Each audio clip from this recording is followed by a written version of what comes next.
ఇప్పుడు నేను సరే, కూడా మేము ఒక dare ఇస్తాం సార్ నేను మీకు. కూడా ఒకటి ఇవ్వాలనుకుంటున్నా. మీకే అంటే వైషు తన ఫస్ట్ కో స్టార్ కి కాల్ చేశారు కాబట్టి మీరు కూడా మీ first co star that is అనుపమకి కాల్ చేసి the same dialogue movie name చెప్పాలి. కానీ నా ఫోన్ మీ ఫోన్ వాటర్ ఇక్కడే లో ఉంది, మీ ఫోన్ ఇక్కడే ఉంది.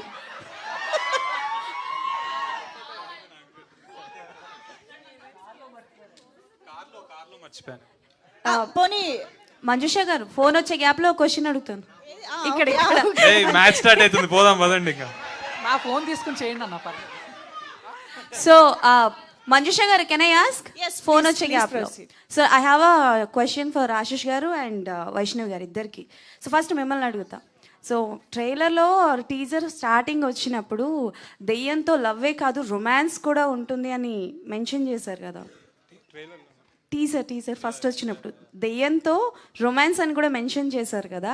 So it's a impossible thing, but మీకు ఫస్ట్ ఈ కాన్సెప్ట్ చెప్పినప్పుడు ఏ క్వశ్చన్ రేజ్ అయింది?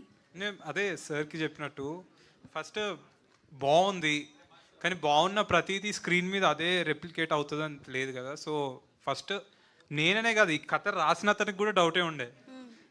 సో అది 15 days షూట్ చేశాక స్క్రీన్ మీద చూసుకొని నమ్మకం వచ్చింది కాబట్టి చేసాం. డిడ్ ఫస్ట్ ఎనీ సిచ్యువేషన్ మిమ్మల్ని హాంట్ చేసిందా after love me if you dare?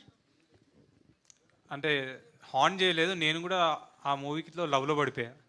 Okay, super. So and మీరు వైష్ణవ్ అన్నారు కదా, చెప్పచ్చా? సరే ఎట్లా 25th రీజన్ చెప్పేస్తాను. అదేంటి మీరు అన్నారు కదా రొమాన్స్ ఉంది, డ్యూయట్ సాంగే ఉంది దయ్యంతో. ఓ సూపర్. సో వైష్ణవి గారు ఒక్కటే క్వశ్చన్ అనుకున్నా. సరే.